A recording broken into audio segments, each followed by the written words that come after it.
Hello and welcome to episode 78 of the Duke Basketball Report podcast. It is Tuesday, May 16th, 2017. Guys, it's been a few weeks. We tried to post an episode a couple weeks ago, but it seems like the news out of Duke basketball land happens like in chunks that are separated by a few days. So every time we think, all right, now we have time to record a new episode, new stuff happens. Someone declares, someone commits. It's been kind of a wild ride, but before we get into that, let's introduce the group here. I'm your host this week. I'm Sam Klein, coming to you from Denver, Colorado. I am joined, as always, by my two partners here. First, Jason Evans in Atlanta, Georgia. Hello. I haven't done anything interesting, but I think Donald has been somewhere really cool since we last recorded. So that's why I was holding off and introducing him last, because my other colleague, Donald Wine, who is back home in Washington, D.C., he wasn't with us. So before I ask you where you were, Donald, I'll apologize to everybody. Part of the reason we took such a long break is we actually did record an episode. According to my notes, it was back in, it was mid-April. It was right after Luke Kennard announced that he was leaving for the draft and was staying in. And we found out that Grayson Allen was coming back to Duke. And then I think Frank Jackson may have declared right after that, and we weren't sure. Yeah. So what happened was we recorded a special "Yay, Grayson is coming back" podcast, which included me just gushing so much about Grayson coming back, and then literally it was taking me an extra day or two to edit it, and I was sitting down to edit it, and Frank Jackson declared that he was going into the draft, and right, I was so like, we canned that episode. Yeah, it didn't work. It didn't work at all. The original episode 78. Anyway, it's a good thing we dropped it, because Donald wasn't even with us. It was just me and Jason. Because Donald, where were you when we were doing that? I don't know what date you recorded it, but at the time, so people out there, hello, Donald from Washington, D.C., and I was, for the last couple weeks, 2.5 weeks, I was in Australia. And put a shrimp on the barbie. There was actually a lot of shrimp, none on the barbie, but all was very good. I spent about 2 weeks in Australia and then a couple days in Singapore on the way back. I have cured myself of jet lag very quickly, and now I'm back. It's good to hear from you guys. Excellent. All right. So there's a few different things going on here. Since we last spoke, we've had the most notable member of the team who has left is Frank Jackson. He's declared for the NBA. He's going to be staying in the draft. And there were a couple weeks where he was in the draft, but he had the option to come back. He hadn't signed an agent yet. Duke hadn't put out sort of the standard, congratulations to Frank Jackson for going to the league. He's going to be great press release, like they've done for all the other early entrants. And in the meantime, while Jackson was deciding to, and ultimately decided to leave, Duke got a number of commitments. One from a really notable recruit, Trevon Duval, the top point guard in the class of 2017, a guy who I think for a long time Duke fans were expecting to come. Kevin Knox, the small forward who was sort of nominally going to replace Jason Tatum in the starting lineup, decided that he would rather go to Kentucky, which I think shocked not only us and Duke fans, but also most of the college basketball media, who sort of expected Kevin Knox to come to Duke. And then Duke also got a couple other commitments. One from a small forward named Jordan Tucker, who's a 4-star guy out of New York, and then a 3-star Jordan Goldwire, who's another guard. So lots of commitments, a lot of guys leaving, lots of turnover in the lineup. So Donald, I'll start with you. What do you think is sort of the biggest piece of news out of all these different guys deciding to come, not deciding to come, going to the NBA, all that kind of stuff? So I think it's twofold. I think it's the departure of Frank Jackson, and then about 48 hours or 72 hours later, the commitment of Trevon Duval to come and basically be his replacement at point guard. I think it was kind of surprising. We had talked a little bit about Frank Jackson, if he had a good year back in the fall, that he would consider going into the draft. But I think all indications as the season was over was that he was not going to. And so it was kind of a backhanded surprise that he did declare for the draft and that he eventually stayed in, thinking that he will probably be in the first round. A lot of people rate him kind of at the bottom of the first round, beginning of the second round. So it was kind of a surprise to see that he got whatever information that he needed to say that he was going to stay in the draft and be a first round pick. So hey, Donald, yes. Do you mind if I jump in really quick about Frank Jackson? What really happened was he went to the combine. went to the NBA Combine, and his athleticism really tested off the charts. He was now not. It's worth noting, not everybody participates in all these athletic measurements at the NBA Combine. A lot of the guys, most of the guys who are locked in as lottery picks, some of them don't even go to the Combine. Some of them go and they get measured, and then they'll do some jumping or maybe they'll do like a shuttle run kind of stuff. So a little bit of their athleticism gets measured. And then when you get to guys who are fringe first rounders or probable second rounders, those guys actually play in 5-on-5 scrimmages so they can show off. So what happened was Frank Jackson went and there are tons of NBA scouts there. It's the primary thing NBA scouts are doing. He went and his when he did the drills and such, his athleticism was off the chart. I think he had like the second highest vertical leap of anyone in the draft. He had one of the highest scores in terms of his quickness and agility across the lane. He really scored super well in these athletic measurements, which raised a bunch of NBA eyebrows. And then he played in a 5-on-5 scrimmage, and by most accounts, he was the best player in the scrimmage. Now, again, he wasn't playing against the guys at the top, wasn't playing against Dennis Smith and Lonzo Ball and Jason Tatum and the guys at the top of the draft. He was playing against guys who are considered, the very tail end of the first round or early second round picks. But he looked like the best player on the floor. And a lot of people think that NBA scouts, after seeing his athleticism and seeing how he played in that game, that they sort of said, yeah, dude, you're probably going to go in the first round. And so he went ahead and signed with an agent and stayed in the draft because if not a first round guarantee, I think he now knows that he would go at the top of the second round and still get a guaranteed contract, which happens to lots of guys who go in the first 5 to 7 picks of the second round. And by the way, it's also worth noting that Utah has 2 picks late in the first round, including Utah has Golden State's pick, which figures to be probably the 30th. I think it's Golden State. It's Golden State or Cleveland. They've got a pick that's probably going to be like the 30th pick, the last pick of the first round. And Frank Jackson is from Utah, and he's, sort of a favorite son there in the state. And there's some speculation that Utah may have promised him that they would take him with their pick, either the number 24 or the number 30 pick that Utah has. All right, sorry. Keep going, Donald. I had all that stuff about Frank that I wanted to say, so it really looks like he's going to be a first-round draft pick, which is why he's staying in the draft. Yeah, it sounded like, I was getting back from Australia when all this was about to go down, and it sounded like that he did very well at the Combine and that Utah was the rumored team that was, I don't want to say promised him or guaranteed him a first round, but made indications that if he was available at one of their spots that he would be picked by them. So that'd be great for him. I think that'd be a great situation for him. But getting Duval right after that, the kid has some incredible handles, has great hops, dribble penetration for weeks. And I think that is going to really shape how we play next year. So I think that was a good get. One thing I do want to note, looking at the 6 guys that we have in the class of 2017, it sounds like Coach K has been listening to a lot of Charlie Daniels because the Devil went down to Georgia and got 4 guys from the Atlanta area to fill out this class. So Wendell Carter, Alex O'Connell, Jordan Tucker, I believe, played his last year in Marietta, and Jordan Goldwire is from Norcross, which is just outside Atlanta. So Atlanta ball, whatever was in the water this year, it was. I'm glad that they like Duke Blue because a lot of those guys, 4 of them, 3 of them in the top 100, are all coming to Duke, and I think that's going to be really, really interesting to see how they all play with each other. Jason, don't you have a bunch of sons? Like, how are none of them part of this recruiting class? my kids they take after their father. They are not great athletes. They're okay, but they're not top 100 athletes. Sorry. Well, not with that attitude, they aren't. Yeah, that's right. Come on, man.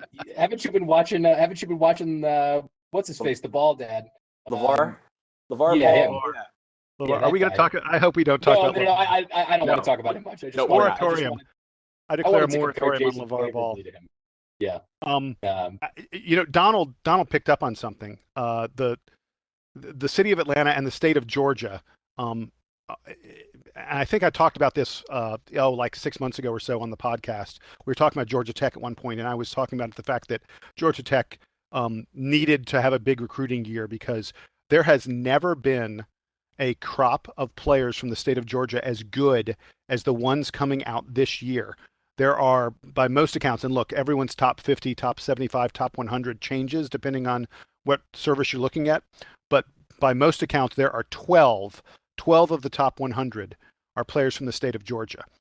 That's a crazy number. That's a huge number. I mean, we're not talking California or Texas or New York, the biggest, most populous states. Georgia's a populous state, but for 12 guys, and it looks like, again, depending on what you count, it looks like about 10 or 11 of them are top 50, top 60, which is really amazing. Duke's got 3 dudes from that cohort. They did. Duke got 3 of them, and you're going to see these guys, all over the ACC next year because Florida State has one of them. Ike Ogabayu is going to Florida State, and Louisville has signed 2 kids from the state of Georgia, including a kid named Darius Perry who went to Wheeler, which is the same school that Jordan Tucker went to. They both played for the Wheeler high school team. These Georgia guys are going to be all over the college basketball landscape, and especially the ACC landscape next year. And I'm thrilled that Duke did as well as we did. Obviously, the big one is Wendell Carter, who actually goes to school literally like 2 miles from my house. I know a lot of his teammates. I haven't met Wendell himself, but I've been to some of his games because I know a lot of kids at his school. And he's a very big deal. But it's a really great recruiting class for Duke. Are we gonna, Sam? Are we now going to get into the whole recruiting class? Because I need to gloat a little bit. I need to gloat. Do you know what I need to gloat about? No, but I was just going to say that all the topics that we were going to discuss tonight sort of all roll together because ultimately they all lead us back to what the lineup looks like for next season. So why don't you go ahead and launch into your gloating about the recruiting class? I don't know what you're about to say, so I'm excited what I'm going to see say what you think you're proud of yourself about. What I'm going to say is, do you guys recall? I think it was the last time we had a podcast. We had a discussion. What was the one thing, personnel thing that had to happen in the off season that was most important for Duke? Do you remember that? Duval? And I said, getting Trevon Duval. I said Grayson Allen. So my guy's already here. Yeah, I said Luke Kennard, so I lost that prediction. You lost. That's fine. I said Trevon Duval, and I'm telling you, people are going to. Your jaw is going to drop. Duke hasn't had a point guard like this in a long time. I mean, certainly since Kyrie was here. I mean, I'm trying to think. Yeah, Tyus Jones was not this kind of point guard. Going to take the ball to the hole in a way no one at Duke has in a while. This is a guy who finishes incredibly strong at the rim. He's a really dynamic passer. I mean, I sort of feel like other than the year we had Tyus Jones, Duke has been a little bit missing the great point guards lately, the past several years. Other than Tyus, we haven't had anybody who you just went, wow, that guy's in complete control of the game. And hey, Jason, yeah. like, you were talking about like the type of player that he is. I was talking with my one of my best friends earlier this morning after watching like a mixtape that he had of his senior year, and he basically said that he's like, with all respect due, he's like, this guy ain't Kyrie. He's John Wall or pre-injury Derrick Rose. Take your pick. And I think that's a lot of people accurate. say that. I think a lot of people say that. Yeah. So he just so he accelerates just faster than you can imagine. Exactly. And just the handles are off the charts. He has incredible hops, like his athleticism is through the roof. He has great court vision, and in the end, he's going to dribble penetrate, and he's going to the rack, and even with a bunch of tall trees, he's creating his shot very, very well amongst some tall guys that he's been playing a lot. He plays a lot in New York, plays a lot in New Jersey. Those are some big guys that he's playing against, and so he has been destroying people. He had one move where he literally, it seemed like he was dribbling in place, but the guy that was defending him looked like he was running suicides because he was trying to stay in front of him and he just wasn't able to do it. Like it was incredible. But go ahead, Jason. Well, yeah, and the John Wall and the Derrick Rose comparisons, I've heard a lot of that from other people, because neither one of those guys were sort of great 3-point shooters. And the one place where Duval, where his game is a little deficient is his outside shot. Not to say he can't hit 3-pointers. He will hit 3-pointers. He'll take 3-pointers, but he's not one of these guys. He's not going to be Luke Kennard. He's not going to be Kyrie Irving and bury 40% of his 3-pointers. But he'll be able to hit enough of them to keep people honest. But this guy going to the hole is just going to be, like I said, it's just something you haven't seen before from Duke a lot. And what I'm really excited about is you're going to have to adjust. If you're a Duke opponent, you're going to have your big men be ready to protect the rim. And the degree to which Trevon Duval is going to drop off the ball to Wendell Carter and Marquise Bolden, and that those guys are going to get to just take uncontested dunks. I'm so excited for this. I think it's going to happen a lot. I think that's the key here, is that having a guy like Duval at running point who, if he's the way that you say he is, where he's able to get to the hole really fast and he wants to create from the inside. I think that is enormous for this team, because as it's shaping up, it seems like Duke's going to play two bigs in Carter and Bolden. From what we saw of Bolden, I don't think we expect him to shoot much outside of 12, 13 feet. I'm not sure about Carter. I haven't heard that he's a spectacular 3-point shooter. So if Duke is going to be playing with more size, Carter's got again, I've seen him play some. I know people who've played with him. There are a lot of people who are skeptical about whether Carter is a pure post player in college, or whether he can be, a stretch 4 and step outside. I don't know that he's going to be a true stretch 4, in the Mark Allery kind of mode, or in the Jason Tatum kind of mode. I mean, can you compare him to someone a little bit more current than Mark Allery? When I think stretch 4, Mark Allery was like the original stretch 4. You know what I'm talking about, Ryan like Kelly. Jabari Parker, maybe, like Ryan Kelly. Maybe some guys we remember. I also threw a Jason Tatum in there. I would have said Dunleavy. I would have thrown that in there. That was my there year. You go. My time frame. Right. But I was going to say, Carter can hit. He'll be able to hit shots, out to 19, 20 feet, and he'll take some 3-pointers, I think. But I don't think he's going to be asked to do that much. Right. You know what I mean? Like, it's not going to be part of this game. Exactly. And the Duke in recent years has really preferred to have a guy close to that size who can hit outside shots, and if that's not Carter's game, then he's not going to take those shots. And knowing how much Coach K likes to spread the floor more, I think that the basic lineup is going to include Carter and Bolden, but you're not going to necessarily see them playing 30 minutes alongside each other. It's going to be one or the other. And in that case, but when they are playing together, I think having a guy like Duval is really important, because maybe he leads a little bit more pick and roll, and maybe just in general, when he's getting inside, he's able to dump the ball off. And like you said, he's able to create space for those big guys to get easier shots. And, as much as I think Grayson Allen can do some of that, it's going to be helpful to the team that he's not being relied on to do that.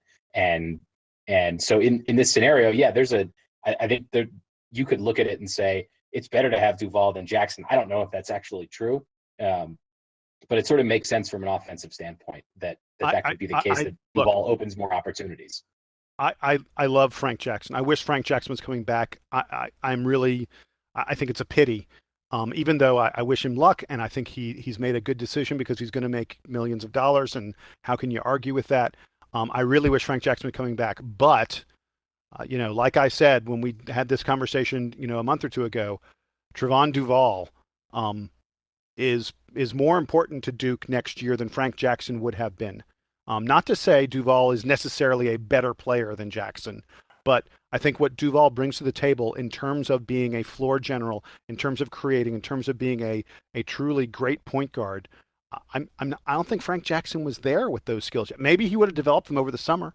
I don't know. It's possible, but the Frank Jackson we had last year didn't have those skills yet, and that's why I think getting Duval was such a big deal for Duke. And I'll tell you something.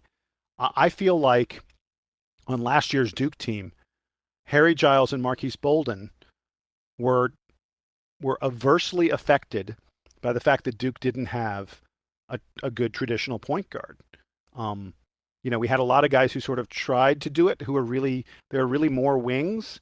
They weren't traditional point guards. I mean, there's no question we didn't have a real point guard on the roster last year. I mean, Duke was missing Derek Thornton. That's the yes. And I think Bolden and Giles didn't get the ball. Now, look, they didn't get a lot of playing time, but I think part of why they didn't get a lot of playing time was there was no one to get them the ball in places where they could be really dangerous. And, because the offense really ran through, Kennard and Tatum, who not that they were ball stoppers, but not that they, I don't think those were guys that were looking to, create space and then get the ball underneath. It just wasn't really their game. Precisely. And so I think you're going to see. I think Bolden will have a much. I mean, you said Bolden stepping out to 10, 12 feet. I think Bolden's going to stay in the lane. I think you won't see Marquise Bolden more than 6, 7 feet from the basket most of the time, but he's going to have a much, much better season. And it's not just going to be because he's going to get more minutes, I think, and because he's going to be healthy. I think he's going to have a much, much better season because he's going to get the ball in positions where he can score very efficiently.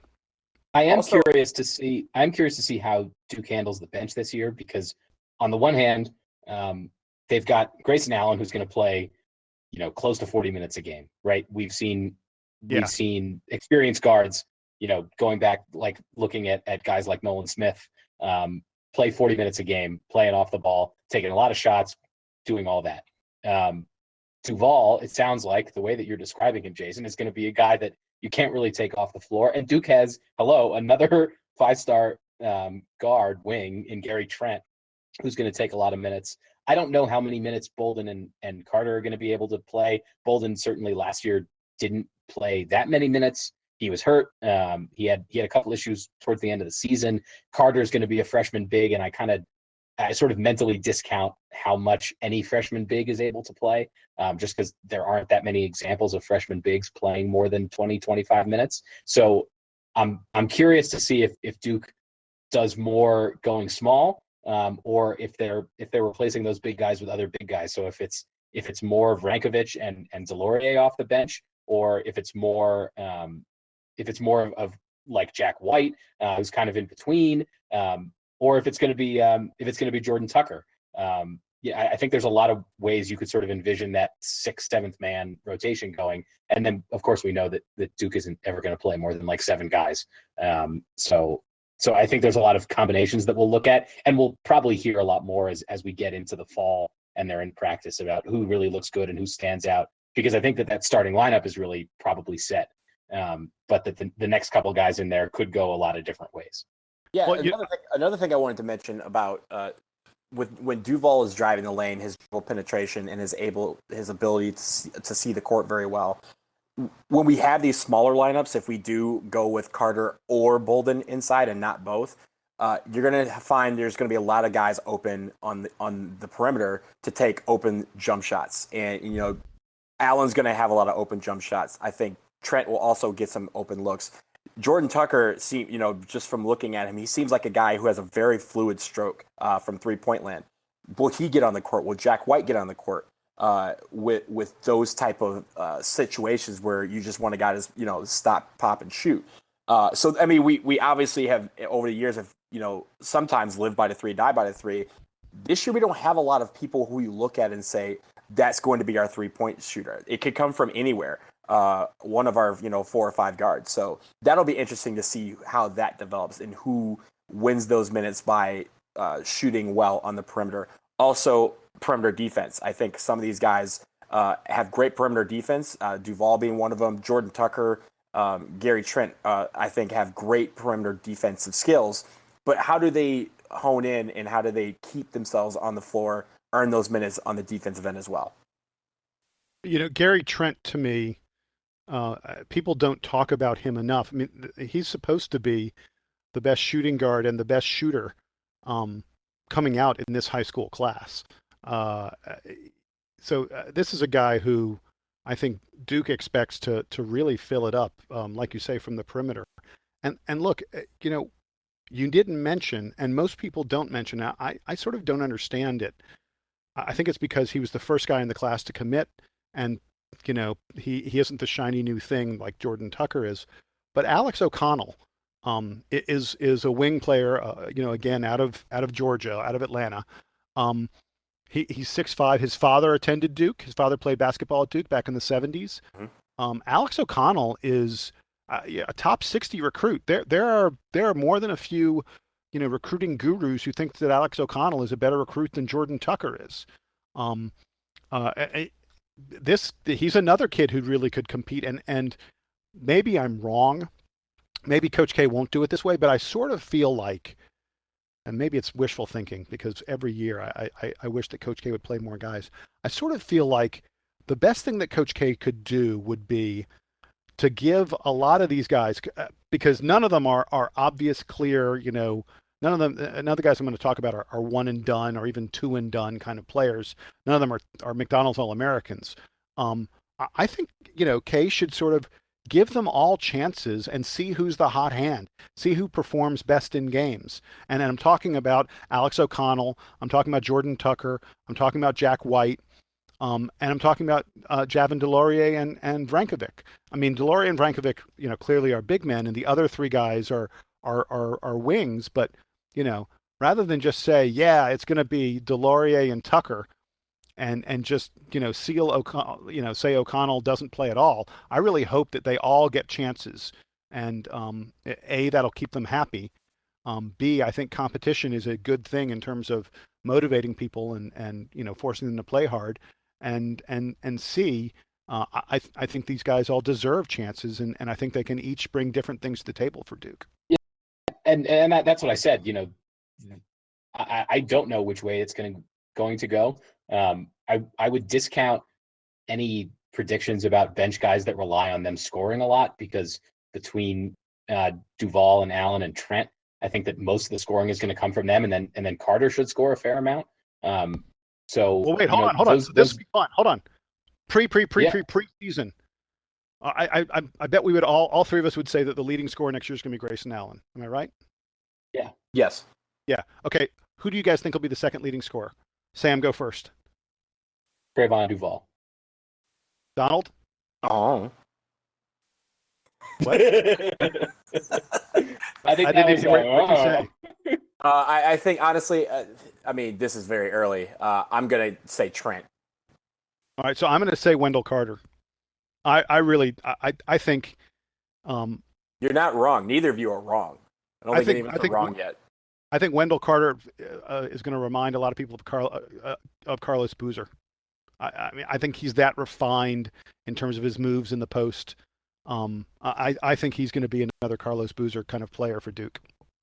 And I think that would be a great thing. I just, like I said, I think that freshman bigs take some time to grow into their roles, and even like Jabari Parker didn't take time to grow into his role. That's true. I think of Jabari Parker as being more of a wing player, right? Not that he took a ton of threes, but he took a couple. He made a lot of moves from outside. So here's the other difference. Jahlil Okafor didn't take time to go into his role. And look, I'm not saying that Wendell Carter has the post moves of Jahlil Okafor, but right. Wendell Carter but even really, Okafor, really good player in the post. Even Okafor, Okafor was like the third or fourth leading scorer on the team. I don't think he was second. So honestly, I was going to say that and I don't have his stats in front of me, and I would look him up, but I'd have to type and all that. But Okafor, I think, only ended up averaging like 12 points a game or something like that. I think it was his freshman season. I'm looking it up right now. So but the other thing is not being more wrong. Tell me. Jahlil Okafor led the team in scoring at 17.3 points per game. Jahlil Okafor was our leading scorer. All right, 17 points per game. I take it all back. Wendell Carter is going to be the leading scorer on the team. This is right. I didn't say that. I don't even know why I play these games. No, but I think Sam has a point here in the fact that it traditionally takes a while for big men to adapt to the game, and the reason why is because they have to have someone give them the ball every single possession. Wendell Carter's not going to be dribbling, is not going to be bringing the ball up the court like Jabari did, or like even like Ingram did. There are times where Ingram played point forward, but when you have a big man that needs to be distributed the ball, traditionally, and there are exceptions, Okafor being one of them. It traditionally takes a little bit for those guys to get into the flow of the game because they have to figure out how they can get the ball 20 to 30 times a game. This is why I said Trevon Duval was the most important player that could show up at Duke next year. Correct. a month ago, because he is going to get the ball to Wendell Carter. Jason, There you go. please remind us in the spring when this is all happening. Because it's great. I mean, if you're right about this, then it's great, right? It means that Duke has dimensions to their offense that they have not had very often in the last few years. And that would be really exciting for all of us, but especially for you, because it means you'll be right. Yes, well, I want to, and I should point out at this point that I sort of thought that I was going to be saying the same things about Harry Giles, and I could not have been more wrong about that. right, So sure. But hey, keep jumping on that prediction wagon. It's not like anyone's checking you. So just keep doing it, man. You got to play your game.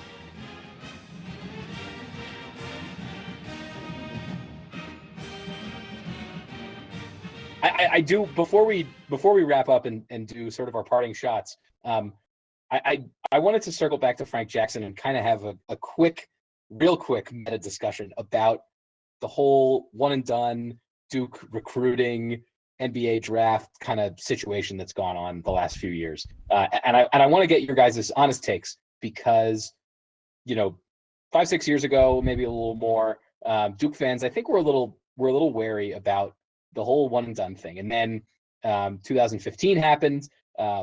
Duke won a championship predominantly with one and done players, although Quinn Cook was perhaps like the most important player on that team, and Emil Jefferson played a big role. Second leading scorer. Quinn Cook, right. second leading scorer on that team. Thank you for reminding me. But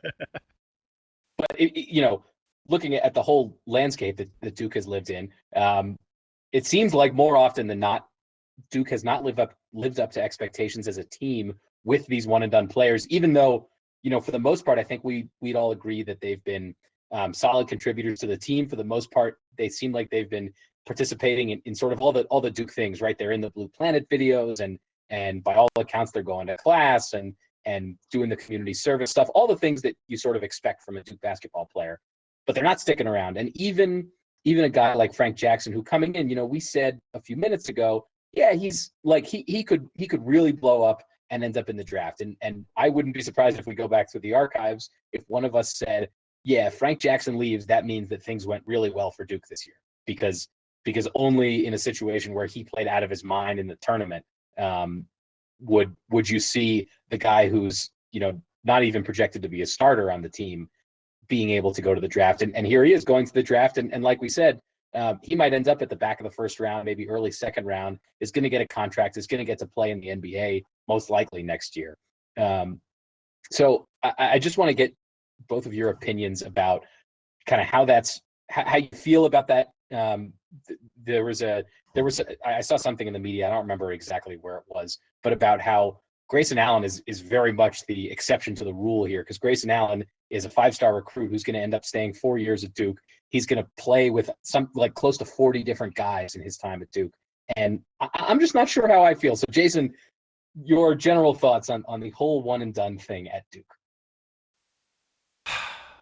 Because it's tough, and if you don't have an answer, maybe we postpone this to the next episode. No. We should talk about it. It's fresh right now, and this is there are Duke fans all over the country who are wrestling with this, and it's not easy to figure out. Duke is losing 7 of our top 8 scorers and minutes played and everything else from last year. 7 out of our top 8 players, and only 2 of those guys. Only 2 of them are graduating. Only 2 of them graduating. It's frustrating as a fan. We fall in love with players over the course of time, and I'm not saying, look, I loved watching Brandon Ingram play. I loved watching Jason Tatum play. I really loved watching Luke Kennard play. But if they're there for 2, 3, 4 years, that's more play you get to watch. You get more connected to them. You get more invested in their success, and you have to think that they get more invested in Duke's success. And God, I mean, isn't developing a player, isn't watching them grow, isn't that a huge part of college basketball? I mean, there's something incredibly satisfying about the way Emil Jefferson and the Plumlee brothers, and the list goes on. Ryan Kelly. There's just this endless list of guys who stayed for a long time at Duke and basically couldn't even contribute as freshmen and then turned into really great players further down the line. It feels like we don't get that anymore. I mean, the reality is, if you're going to swim in the deep end of the pool, if you're going to recruit the best players, which is what Duke does, and Coach K is not going to go out there and start saying, okay, I'm not going to recruit anyone in the top 10. He's just not. And it doesn't make sense for him to do that. If he's not going to do that, if he's going to recruit the top players, and if he's one of the best recruiters around, and Duke is one of the top destinations around, and we want to have the very, very best players, then we're going to get one and dones. That's just the reality. And as fans, it kind of sucks, but it's also kind of what we have to live with, what we have to deal with. I mean, there are fans out there who go, look at UNC. UNC didn't have any one and done players. I mean, that Tony Bradley maybe. Oh, they went to the championship last year. They won a title this year with a bunch of guys who were juniors and seniors and all came back and stuff. But the reality is UNC recruited a lot of the same guys that Duke ended up getting. UNC got lucky, so to speak, and a few guys who probably had one and done talent didn't play very well their first year or two, Justin Jackson. And as a result, they showed up in school for longer than we expected. And there are other schools like that. Everyone wants these guys. It's not like Jalil Okafor and Tyus Jones weren't recruited by every school in the country. It's not like, Wendell Carter and Trevon Duval weren't recruited by every school out there. Everyone would love to have these guys. Duke gets them. And the benefit of getting them is that we get to watch these guys for a year and we get to be amazed by the things they do. But the downside is, in many cases, we only get to watch them for a year. I'll say this, I'm pleased. I'm pleased that it looks like Duke may have gotten a couple more guys who are going to be longer term players this year, in Alex O'Connell and Jordan Tucker especially. And it's hard to say. Gary Trent, I think there's a decent chance Gary Trent comes back. We have to see. We haven't seen him play. But, O'Connell and Tucker feels like guys who will be there for a while. DeLaurier is probably going to be at Duke for a while. I want our roster to have a few more of those guys. It sucks that Grayson Allen as a senior and Antonio Vrankovic as a junior are the most experienced players in this team. Vrankovic, has barely played basketball for Duke, and he's the second most experienced guy on the roster. And that's a pity. Donald, did you have anything to add to that? Yeah, so I think, when people are talking about one and dones, first of all, I strongly urge people to let this go in the sense that guys aren't one and done until they actually leave. I mean, remember in 2015 when Grayson Allen had a great Final Four and a great postseason, and everybody said, oh, he's about to go pro. He should leave now. And he came back. He was not a one and done. We obviously had 3 that year that were freshmen that left. But these guys aren't necessarily one and done players until they declare for the NBA draft. So I think what happens is, first of all, we try to get these players. People want these players. And then we label them one and done before they've even signed on the dotted line, thus pushing them out the door and thinking that, giving them the thought that, yes, this is what I'm supposed to be doing. Sometimes these guys want to stay in college. Sometimes they want to learn. Sometimes they want to grow as a player on the college scene and learn from the best coaches. And I think the label one and done is kind of a misnomer because these guys, until they leave, haven't done that yet. And it almost sounds like we're pushing them out the door before they even get in the door. But also, I just want to give a little stat. Do you guys know how many players that we had before 2015 that went pro after their freshman year in the history of Duke? I think it's 5 like 4.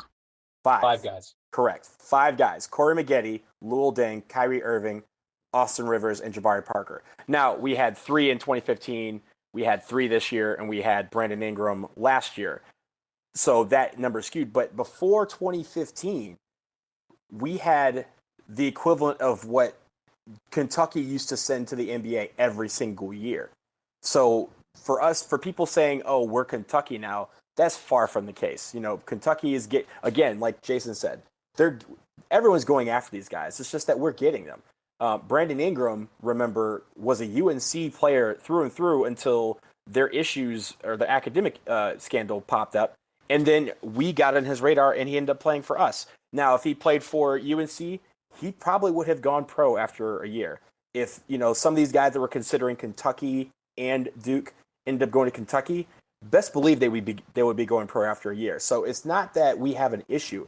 We're going after the best players in these high school classes, and we're getting them. If they end up going pro, that's what we want. We want to see the brotherhood. The brotherhood is bigger than just Duke University, and I think that is what they have been harping on, especially when they talk about all these guys that play in the NBA. We have more players in the NBA that played for Duke University for 1 to 4 years than any other school on the planet. So that is something that we want. We want to see these guys eventually make their leap to the pros. We want to see them do well, and wherever they go, they represent Duke. And that is, I think that's where I'm going to leave it. They represent Duke no matter whether they have a Duke jersey on for more than 1 year or not. Wait. Really, Sure. really quick, and then Sam, I know you want to chime in on this. You brought the subject up. To me, the key is not the one and dones. The key is the guys who, aren't a top 20 recruit and who should stick around for a little bit longer. And do we develop them? Do we get them time?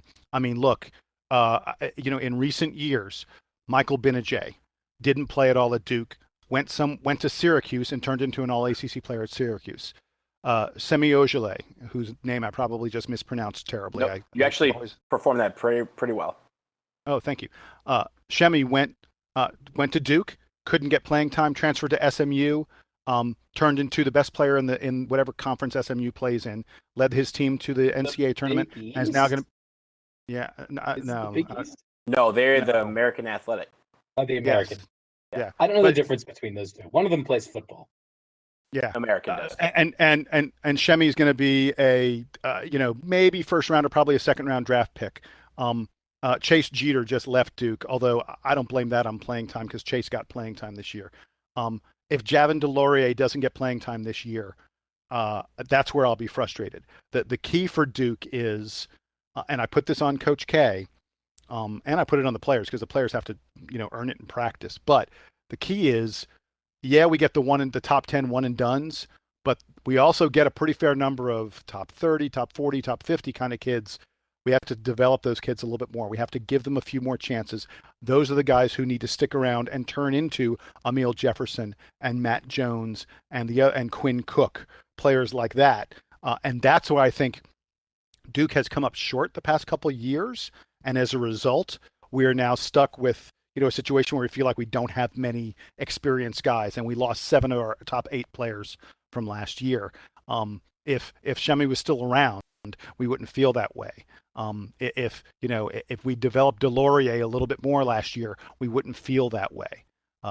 So Jordan Tucker and Alex O'Connell, it's on them and on the Duke coaching staff to get them time this year.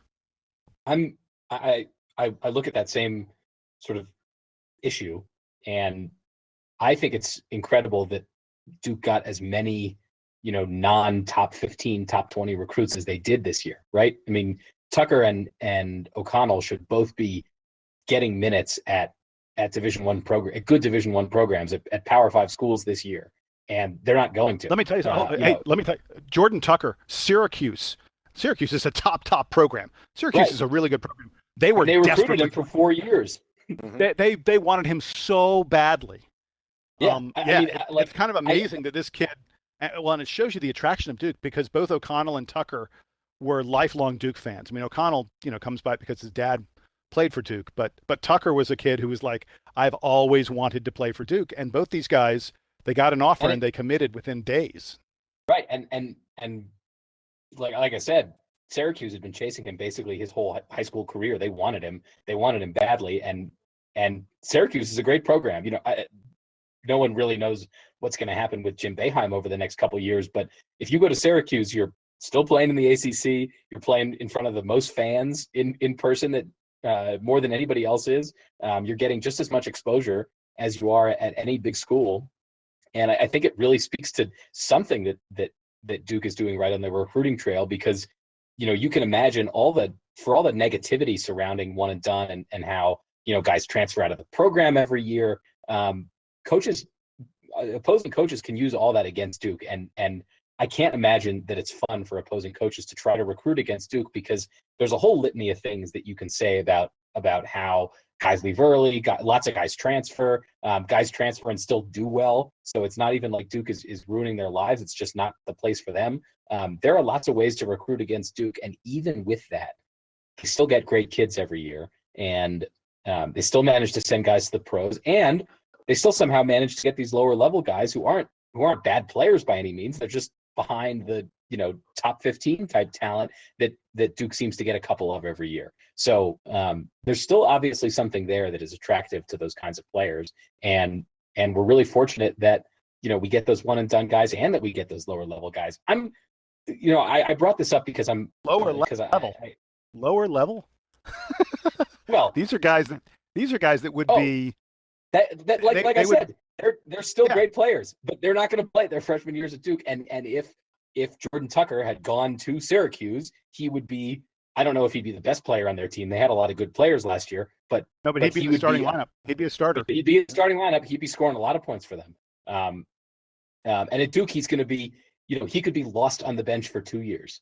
And it wouldn't even necessarily reflect poorly on him, because there are just going to be so many guys around him, and Duke is chasing a lot of top guys in 2018. So I bring it up just because I'm kind of all minds here about sort of how I feel about it. On the one hand, it's a real shame that guys leave early. When you ask, let's say we're doing this podcast in 10 years, and we're reflecting back on these teams, and I think that when the three of us talk about Duke players, we really kind of focus on the end of the Singler, Shire, Smith time, like from 2010 basically to now, is when is where we try to do most of our analysis, because I think that's the time frame that most fans are familiar with. It's the most recent. In 10 years, if we're still doing this, we're barely going to mention Brandon Ingram, right? He was there for 1 year. The team bounced out of the tournament really early. He was really fantastic, but it's almost like he didn't get a chance to really make his mark. We're going to say perhaps the same thing about Jabari Parker. We'll look back on the 2015 team and talk about those guys, but and we'll reflect fondly on Austin Rivers because of one shot. If Austin Rivers doesn't make that shot against UNC, he's basically a footnote at Duke basketball, despite the fact that he's a first-round pick, he's playing in the NBA and all those things. And I think it's a bummer that it has to work out that way, even though, as Donald points out, it seems like these guys stay connected to the school. They come back to watch the games and sort of participate the way that any alumni do, and they represent Duke in the pros. There's all kinds of stories about the Duke guys who like to get together, even though they're on opposing teams, and they still root for Duke and make bets on Duke and all these different things. That's all great, but it's a shame that these amazing players, Duke's best players in the NBA, are going to be footnotes in the actual Duke basketball annals. The most prominent guys are guys like Quinn Cook, who's going to play in the NBA, but not very much. So I was going to say, our in 10 years, our impression of Jabari Parker and Brandon Ingram will be based on what they did in the NBA. Based on their NBA careers. It won't be about because we're not going to. You're right. We're not going to remember their college career. It's a real pity. It is, and I kind of wish it was different, but I also certainly, you guys are the same way. I think we're all reasonable enough that we came to terms with the fact that this is how it is, some time ago, and maybe things will have to change whenever Coach K decides to retire, because I'm not sure that a fresh new coach is going to be able to continue sort of that pace of recruiting, because it's really only Coach K, Calipari, and then to a slightly lesser degree Sean Miller at Arizona, who maintain this pace of picking up tons of guys every year and sending lots of freshmen and sophomores to the draft. Nobody else does it. So you got to be an experienced coach at a high level for a long time before you really have the chops and the reputation to get this many dudes to commit every season.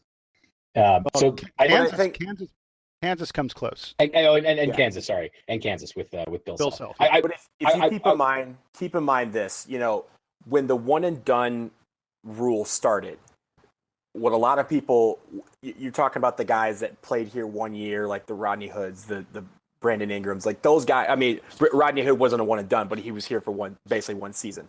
And you think about those guys and you say they probably won't be rated based on their performance at Duke, but mostly in the NBA.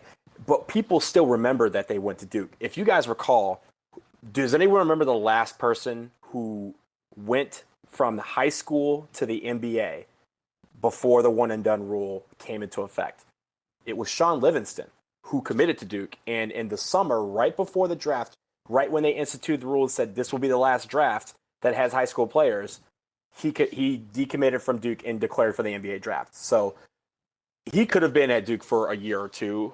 But even still, when that happened, there was a period of about 5 years where we didn't really go after these players. Or for the example, maybe we were losing them. Maybe these guys that were coming were just committed to staying for 2, 3, 4 years. Or we just weren't, that wasn't the mentality of the players that we were getting. This rule is going to change.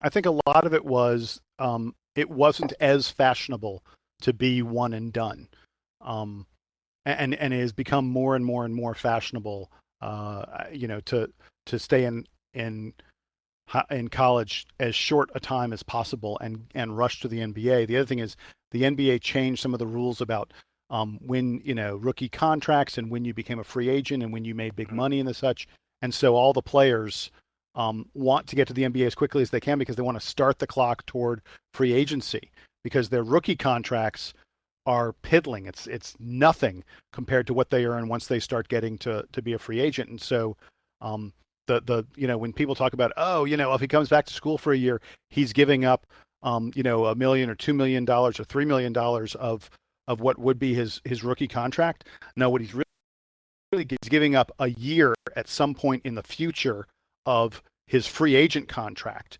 which if a guy plays well is going to be 20, 25, $30 million. But here's the thing, even with the contracts, they've gone up in the last couple of years because of the increase in salary cap, the dramatic increase in the salary cap. I think if you're a top 3 player, top 3 pick in this year's draft, you will earn $7 million this year. 4 years ago, it was only $3 million. So some of these guys are probably saying, hey, look, if I come out in one of these 2 years before this cap money kind of takes solid hold, I can get more money than if I wait. So, and also this rule, this one and done rule isn't going to be the rule for life. They may eventually either go back to where it was before or even institute a 2 and done rule. There's talk, it's not going to happen for a while, but I think that's something that's always going to be talked about in NBA circles because they're not worried about the college game. They're worried about the NBA game. And if it comes to the point where the union says, we want to protect the veterans that are in this league from, 30, 40, freshmen coming out every single year, then they're going to either change the rule or they're going to change something about it that makes it that desensitizes or what's the word, devalues the art of going pro after 1 year. And they're going to try to discourage guys from coming pro after 1 year, but that's not what they're at right now. And with the money that's there, players are still going to do that, and we have to go after the best players. So let me. I'm a little bit of an aficionado on this topic. I've read a tremendous amount about it. The Players Association. I always thought, I'm like, why doesn't the Players Association want a longer period of time of guys in college? Because like you said, it protects current NBA players. It protects current members of the Players Association. Should not want competition for their jobs. The bottom 20 guys in the NBA this year, if there was a 2 and done instead of a 1 and done rule, the bottom 20 guys in the NBA this year would keep their jobs. Instead, they're going to lose them. And you would think, the Players Association should want this. They don't. And here's why. The Players Association's stance is they are in favor, they will advocate for as much freedom of movement for NBA players as possible. They want more free agency. They don't want guys tied up by contracts. They don't want guys limited in the draft. So the Players Association's position on this is our players need to be able to move around to the best situation they can have as often as possible, and as easily as possible. And that's why they have shorter contracts for more money.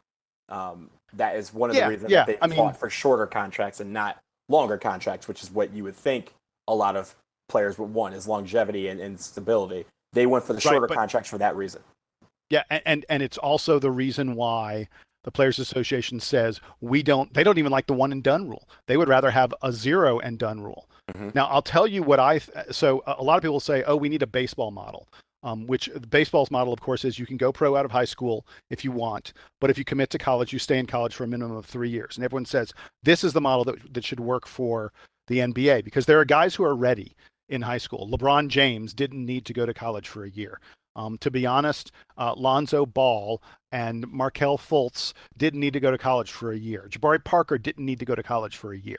There are guys who are ready right out of high school. And so people say, oh, we should either say go pro out of high school or commit to college for a few years. I actually have a better solution. I have a better idea, and no one listens to me when I say this, so I'm going to force you guys to listen to me for a second. My idea is, I said that the key to this was how quickly it takes for you to get to your first free agent contract. I think your time in college should be tied to how long you are under your rookie contract. So that if you're a kid who comes out in high school or your first year, you're tied to your team for, let's say, 5 years or 6 years. Now, it's team options. The team could choose not to exercise your contract, but if the team wants to keep you under control, they can keep you under control for like 5 years. If you're a guy who plays 2 years in college, they can only keep you under control for 4 years. If you're a guy who makes it to his junior year, they can only keep you under control for 3 years. And I think it should still be 3 years if you play until your senior year. But that would allow guys to sort of start the clock ticking on becoming a free agent a little bit quicker if they stay in college. It's almost like you're tying their free agency just to their age, which makes sense. I don't know if they'd be able to do it, but it certainly would create the appropriate incentives. Yeah, it would be, and look, it would mean a guy like Miles Bridges out of Michigan State. Miles Bridges has decided not to enter the NBA draft. He probably would have been a late lottery pick, or a mid first rounder.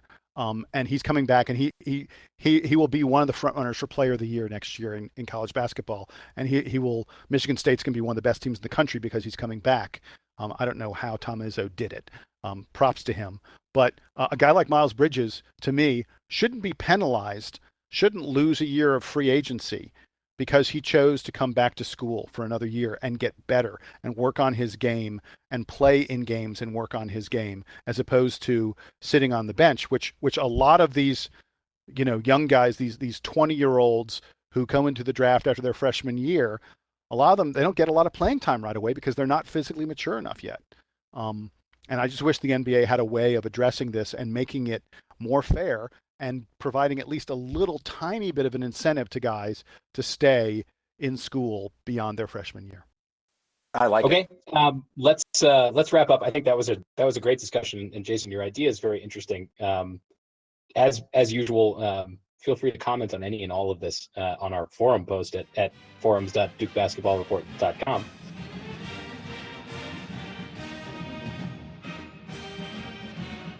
We'll wrap up here. We've actually been on longer than I think we expected.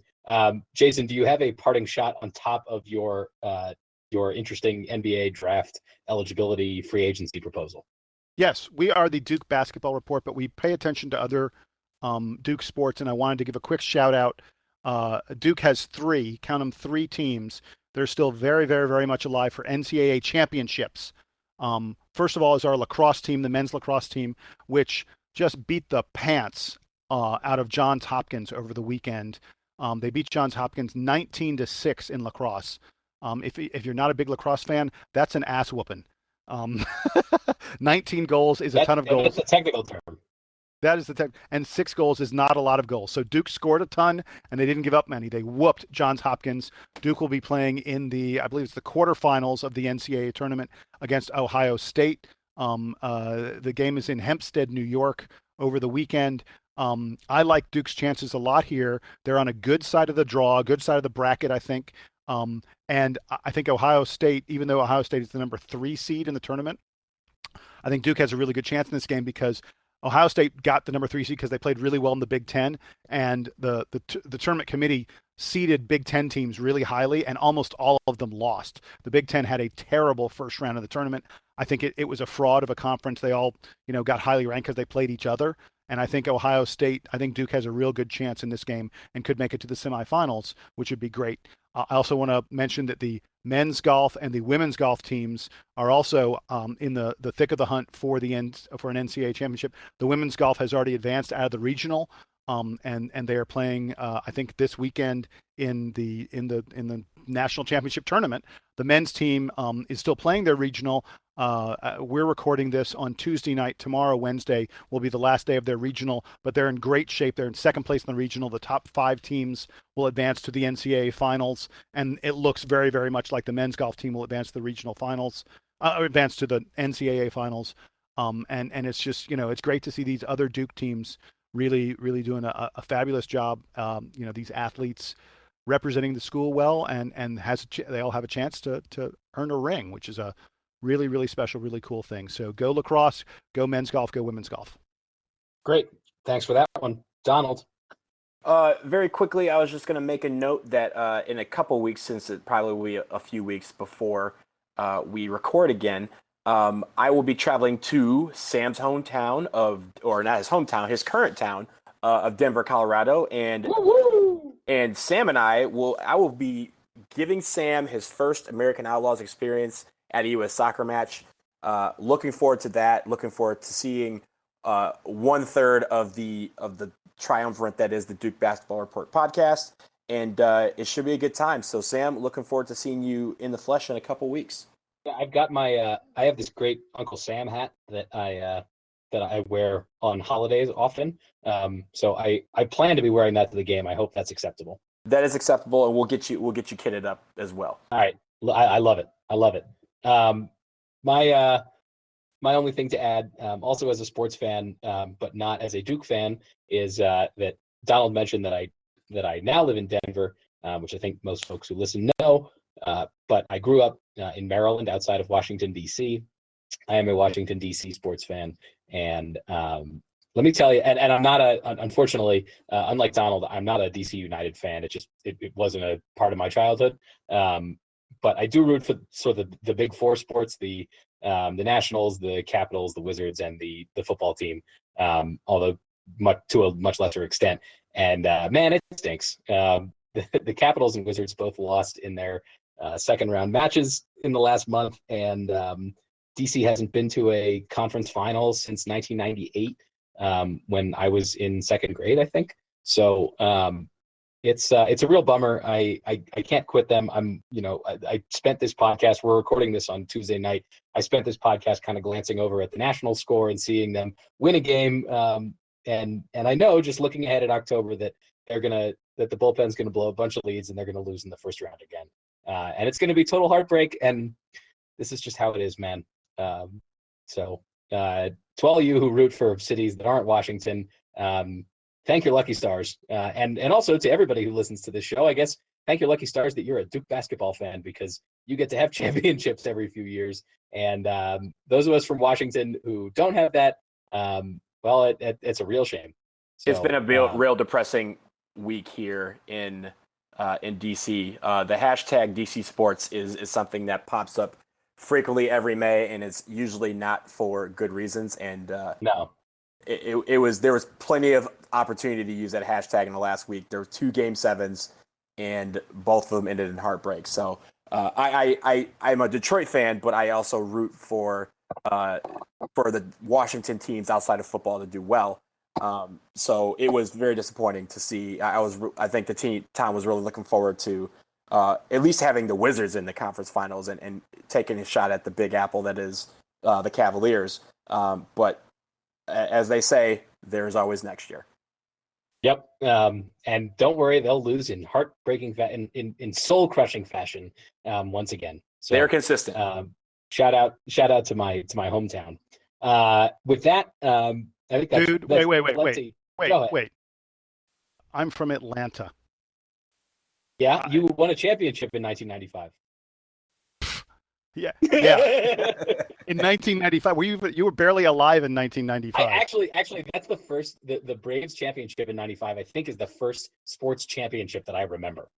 And they were great for a long time. I mean, the Braves were like the best team in baseball other than the Yankees for basically my whole childhood. Yeah. For like 10 or 12 years. Yes, I know. And now they suck. Wait a second. Yeah. You cannot use the word soul crushing. You cannot use the word soul crushing. Forget within about your 6 Super Bowl months loss. of that Super Bowl. You can I mean- for the next 6. We're in a window now. I think we have another 3 months in the window, and I believe this is written into the U.S. Constitution that soul crushing cannot be used unless you're referring to the Atlanta Falcons blowing a 25-point fourth quarter lead in the NFL that was Super Bowl. That was pretty awful. I'm sorry, Jason. As a Lions fan, I can say at least you made a Super Bowl. So, Dude, Colin, I'm not sure. I'm not sure which is worse. NBA championship in this millennium. No, I was That's just talking awesome. strictly. I'm just talking strictly Super Bowl. He was like, Yeah. you cannot say soul crushing in the Super Bowl, okay, and get any type of sympathy from a Detroit Lions fan. It's just not going to happen because The bottom line is we all root for cities that kind of stink. They just and so have it's great. heartbreak. It's great that we're all Duke fans. We're very lucky for that. We have all seen a championship in the last 3 years, and it was That's a good true. basketball one. Amen. That's right. Amen. Amen to that. Didn't the Washington Nationals win in the last 3 or 4 years? When did the Nationals Shut last up. Oh my God. No, What? What are you even talking about? Oh, jeez. Talk about nightmares. 2012 was like, and no one remembers this because why would you? But the Nationals lost in the first round of the playoffs. It was Game 5. They only play a 5-game series in the first round in baseball, and the Nats were up by 2 runs going into the 9th inning, and Drew Storen totally blew it. Yep. And he was one of my very favorite players right up until that point because he was a mechanical engineering major from Stanford. So I felt like we had something in common. But he also blew it at the end, which I guess is also something that I would probably do. So shout out to my boy Drew Storen. Anyway, this is too depressing. We got to end it here. This was episode 78 of the Duke Basketball Report podcast. We'll be back. I'm going to say we'll be back before the draft, but don't count on it. We'll kind of see how things shape up. I think the NBA draft is going to obviously be very interesting for Duke players. So you'll certainly hear from us about it, whether it's right before or right after, maybe both. But until next time, for Donald Wine, for Jason Evans, I'm Sam Klein. This was episode 78 of the Duke Basketball Report podcast. Duke Band, take us home.